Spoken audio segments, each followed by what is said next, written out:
Welcome back to the Cine Club podcast. I'm Billy. I'm Matthew. I'm Jake. This week we'll be taking time out to remember Val Kilmer, who passed away a couple of weeks ago at the age of 65. With such a massive legacy of iconic roles and films, which one was your favourite? I'd probably go with Tombstone. Yeah. You can't really go wrong with it. Obviously, he's not the lead in it. Kurt Russell is. But I think his performance as Doc Holliday is the thing that everyone remembers about the film. Yeah. Aside from the tremendous facial hair. Yeah. He kind of steals the show with that, I think. And as much as I love, Kurt Russell, I watch things mainly for him because he's really good as Wyatt Earp. And even like the others, like you get Sam Elliott and is Bill Paxton in it as well. I think so. It's just a really good cast overall. Yeah. But Val Kilmer's really the show, good. doesn't he? He does, he's great. Is he better than who plays him in the? You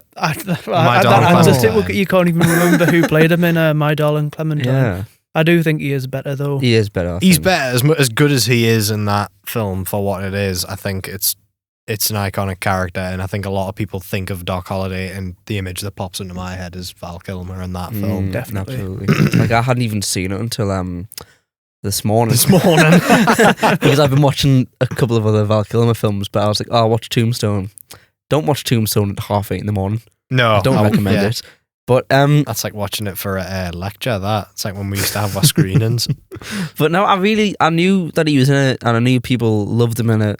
I knew obviously the your Huckleberry line, but I didn't I don't know. I thought it was going to be in My Darling Clementine when they've got sort of a rivalry going on. Yeah, but there's none of that in it, is there? Not really. There's no, they're not more so just much. friends. But Yeah, I do love him in. That's because he's like a slightly edgier Wyatt Earp than the Henry Fonda version, who's a bit more like the sort of clean cut, traditional lawman, bastion of good. Yeah, but then again, it's still cool. It's a cool dynamic, and it's a really good film. So I think you can sort of reflect that back on the sort of characters that Henry Fonda tended to play, and then the characters that Kurt Russell tended to play. Yeah, I think I've only seen Henry Fonda as a bad guy in one film, and that actually was another Western.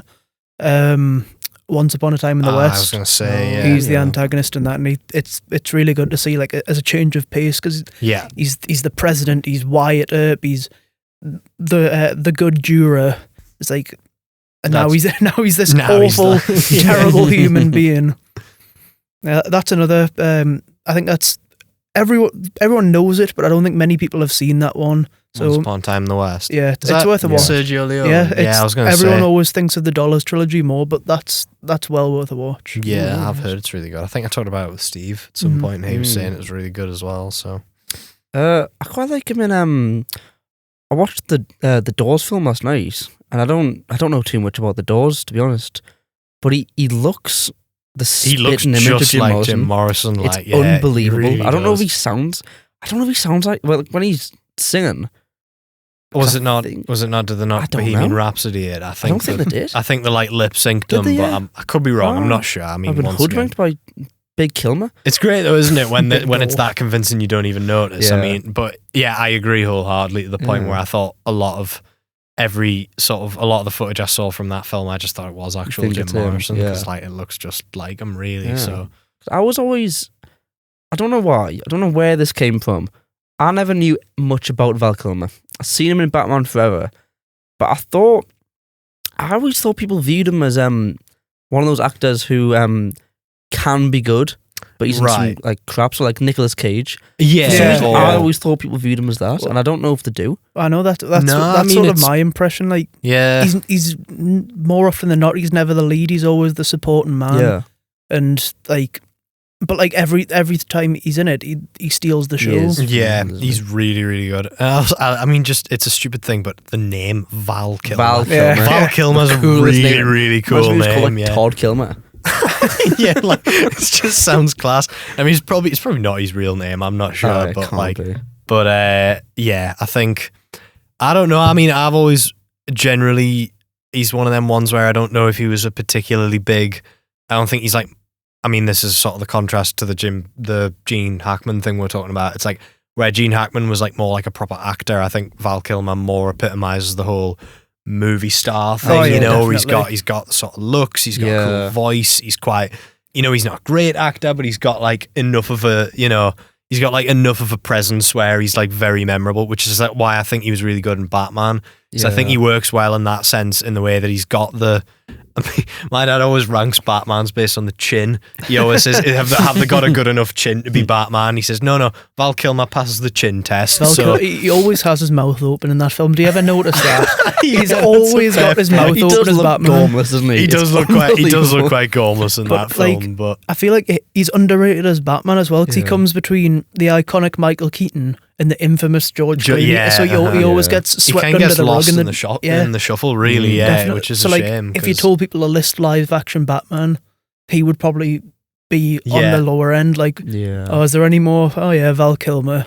Well, I've seen that thing reposted. What was the thing? It was like Ricky Gervais and Stephen Merchant. I've seen that skit of Warwick Davis. When they're trying to guess, and they just can't trying think to get funding for Willow too. Yeah, that's the one. And they're like listeners like, oh, we've listed them all, haven't we? There's no other Batmans, and they're like, oh yeah, Val Kilmer. Like I think that's kind of like Willow's actually a canny shout as well for a performance. Yeah. It's a very weird film, but.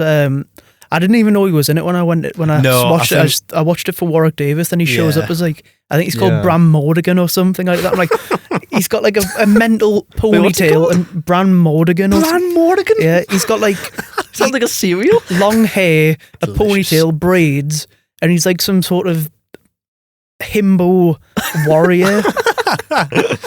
That's class. I've not seen Willow, but like it's the same thing where I thought like. It's just Warwick Davis. Like I think everybody knows it from that, but he's kind of like the hero as well, isn't he? So yeah, it's weird. There's quite a few films like that from that era, like Legend with Tom Cruise. It's like you couldn't imagine him being in like a sort of sword and sorcery, dark fantasy film, and yet he was. It's just really strange. But I mean, Billy just mentioned watching Willow and not knowing Val Kilmer was in it.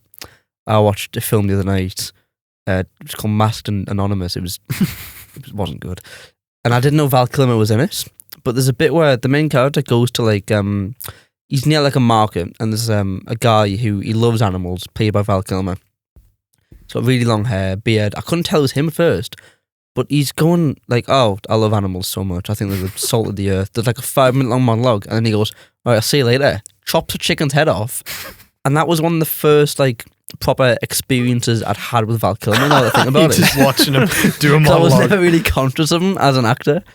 And then that's fair enough. I mean, you mentioned music, and I mean, obviously he looks a lot like Jim Morrison in The Doors, but one of my favourite roles when he shows up was Elvis in True Romance. That's brilliant. I mean, you don't really see him. Is he playing Elvis, or is he playing an Elvis? He's playing, he's Clarence's mentor, like in his head. He like imagines Elvis talking to him, giving him like lessons. So it's like this brilliant, like all these brilliant bits where be looking at himself in the mirror. And he's like, I can't kill him. Surely I can't get him. And then Elvis shows up. He's like, what's stopping you from killing him, Clarence? You could kill him. And it's like, it's just another pimp off the street. Cops wouldn't be looking for you. And it's just like another pimp off the street. It's a really good film. It's actually good. It's good. One of Quentin Tarantino wrote it, and much like Dusk Till Tony Dawn, Scott as well. It's so better than good. most of his films when he just writes them and he doesn't direct them as well. I mean, tell you what, speaking of Tony Scott, Top Gun, surely. I mean, that was kind of the main thing I knew him from, as like,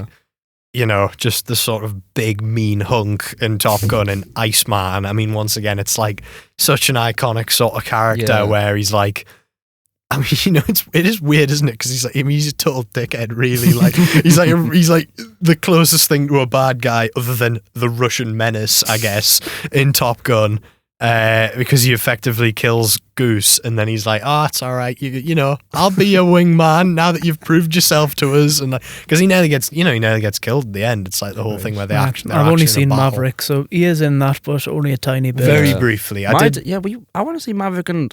I hadn't seen the first Top Gun, but my dad's seen it when it came out. Yeah. And that's the only time I've seen my dad cry in the cinema. Yeah, when Val Kilmer was there. I turned him around and he's crying. I was like, what the hell's going on? It is. It's because that was around the time when that documentary had just come out about how he'd basically been like dying and living horrifically of throat cancer for I've been trying to watch that for a while. It's on Internet Archive, but I've been trying to watch it, but I just haven't had the time. I think I recorded it off the telly like ages ago, and I've just not got around to watching it. But I do remember seeing that, and I just was not expecting it, because I mean, it's like the it would be like if Rick Moranis showed up in a film nowadays. It's like, Yeah. because like, he's quite wild. Didn't he show up on like a Mint Mobile Yeah, he was advert in with an Ryan advert, wasn't he? Reynolds? Oh, was he? Oh, well, there you go. He's in an But- advert for the first time in like 30 odd years. Yeah, it's that sort of thing where it's like Yeah. you just haven't seen Val Kilmer in quite a while, and the fact that he can like hardly speak, and Yeah. obviously they make that a thing in the film.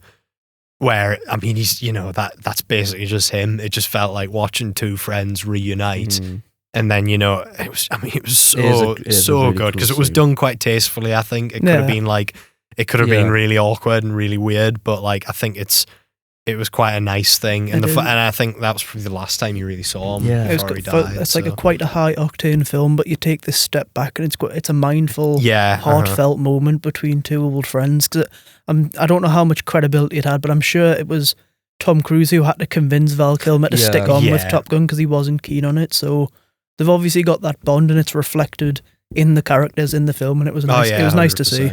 I think Maverick is a great example of like it is a very, like you say, high octane action film, but it's like a really human story because it is basically just about him, like facing his past mistakes and like the sort of guilt of everything, and Val Kilmer is like a good example of that because it's like the whole idea that his character was the one keeping him in the academy and making sure he was like still doing what he loved doing, and like it's just a nice moment because it is like, and then when he dies it's like he's actually got to do it for himself now rather than doing it for someone else. So yeah, that was a really good example. I mean, yeah, watch Top Gun is basically what I'm saying.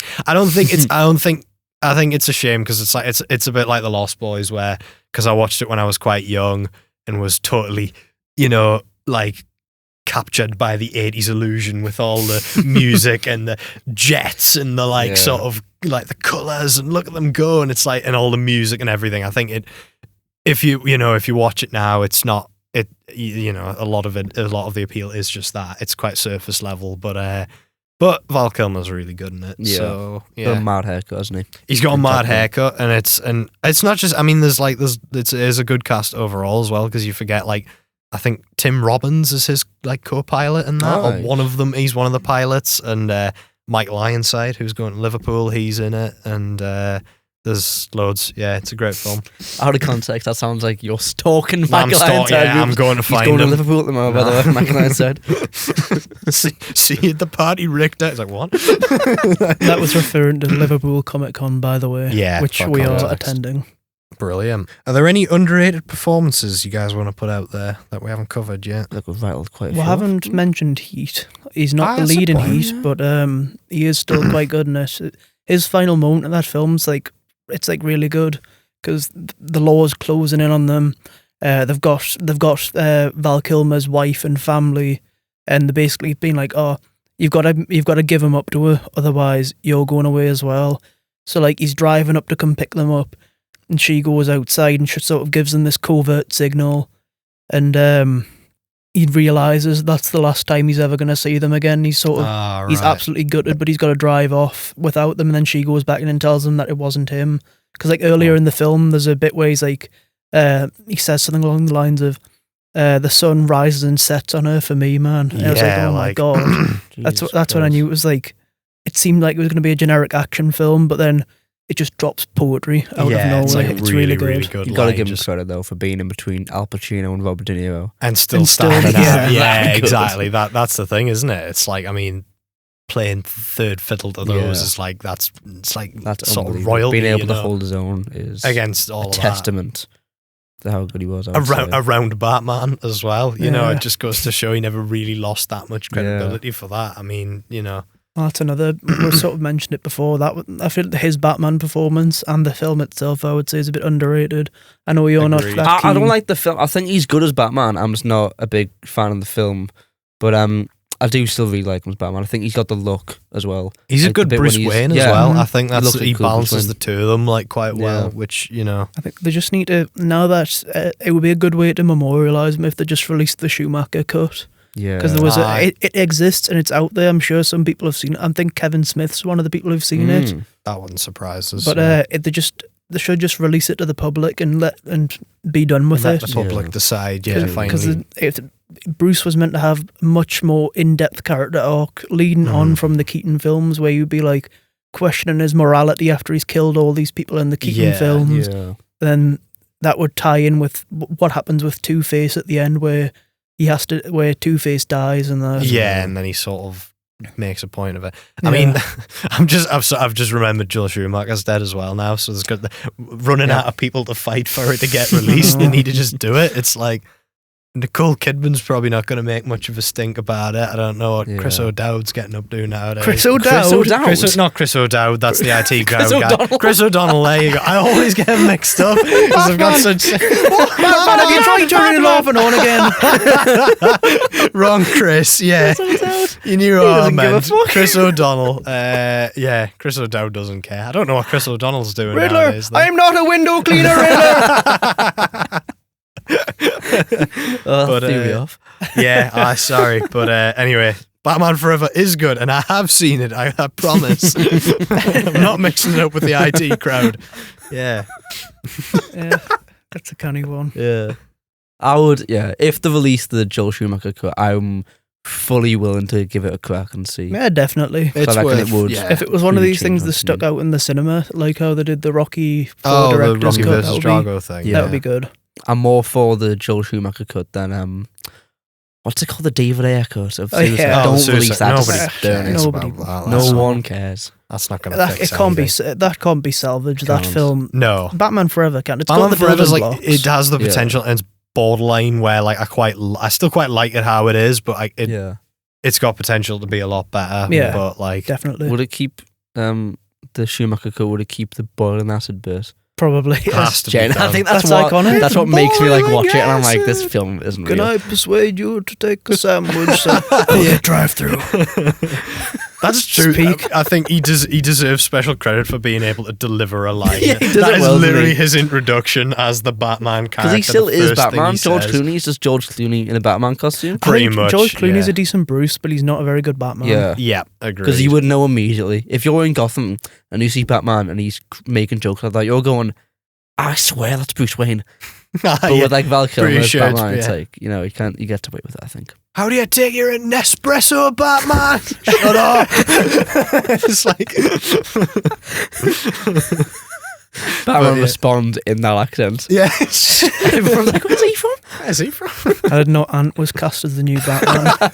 Doing great. Mr. Freeze shoots some ice at his cowl. You can't see, man! Cast Deck as Robin. I'm a vigilante, get me out of here. Deck Robin. Deck Robin, that'd be so good.